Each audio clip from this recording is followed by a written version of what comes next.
Good afternoon, and this is Annex English Club, yet another informative video for our students, the use of since and for in the perfect continuous tense.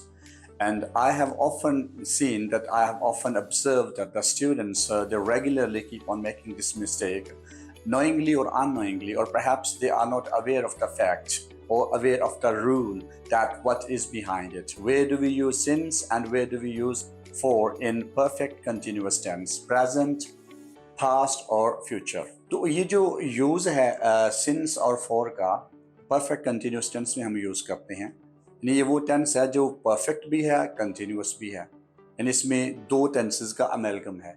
एक action है जो आपने past में शुरू किया, recent past में शुरू किया या रिमोट पास्ट में शुरू किया और अभी तक आप कर रहे हैं, तो इस एक्शन को फिर हम इसमें परफेक्ट भी आ जाता है जो कि पीछे से शुरू हुआ है, और इसमें कंटिन्यूस भी आ जाता है जो कि अभी तक चल रहा है, ख़त्म नहीं हुआ।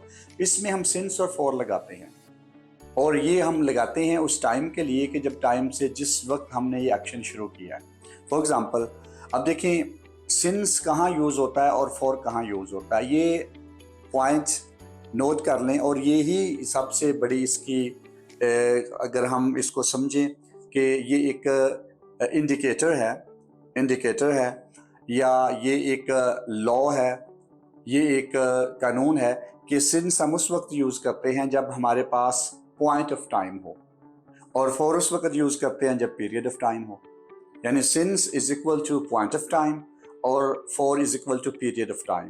यानी जब एक्शन शुरू होने का तो हमें पता है, लेकिन टोटल उसका कैलकुलेटेड टाइम हमारे पास नहीं है, तो हम सिंस यूज़ करेंगे।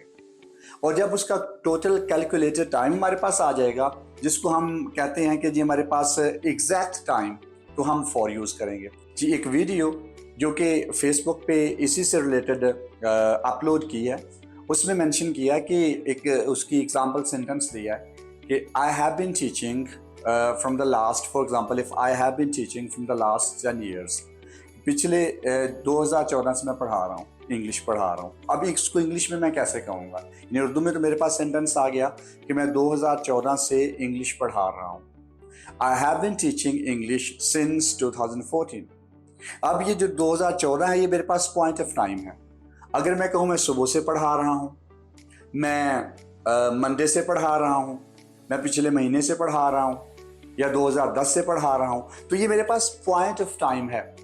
और जब ये डिजिट आ जाता तो स्टूडेंट समझते हैं शायद ये हमारे पास कैलकुलेटेड टाइम है। ऐसा नहीं है।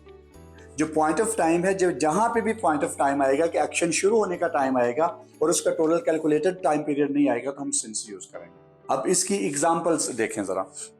मैं कहता हूँ कि I have been studying English since morning, I have been preparing my examination since morning, I have been waiting for you since Monday, I have been teaching English since 2014। तो ये जहाँ पे भी देखें कि पॉइंट ऑफ टाइम जब शुरू हुआ तो मैंने उसको since लगाया, और यही इसका एक रूल है। और जहाँ पे टोटल कैलकुलेटेड टाइम आ जाएगा वहाँ पे हम फॉर लगाएंगे। फॉर एग्जांपल, आप सुबह से लेके अभी तक मैं 4 घंटे हो गए हैं या 6 घंटे हो गए हैं, तो अब मेरे पास एग्जैक्ट कैलकुलेटेड टाइम आ गया, तो फिर मैं क्या कहूँगा, I have been preparing my test for 4 hours, for 6 hours, for 10 days, for 2 months, जहाँ पे भी एग्जैक्टली टाइम पीरियड आ जाए। अब इसी तरीके से अब मैं कहता हूँ जी मंडे से आपका इंतजार कर रहा हूँ, तो मुझे 4 दिन हो गए हैं या 5 दिन हो गए हैं, तो I have been waiting for you for 4 days, for 5 days। अब ये मेरे पास एग्जैक्ट कैलकुलेटेड टाइम पीरियड आ गया। इसी तरह से अब 2014 से पढ़ा रहा हूँ, तो अभी मेरे पास 10 साल हो गए। अब मैं जब कहूँगा कि मैं 10 साल से पढ़ा रहा हूँ तो मैं फॉर यूज़ करूँगा, जब मैं कहूँगा 2014 से पढ़ा रहा हूँ तो मैं सिंस यूज़ करूँगा। और इसका सेंटेंस ऐसे होगा, I have been teaching English since 2014, I have been teaching English for 10 years।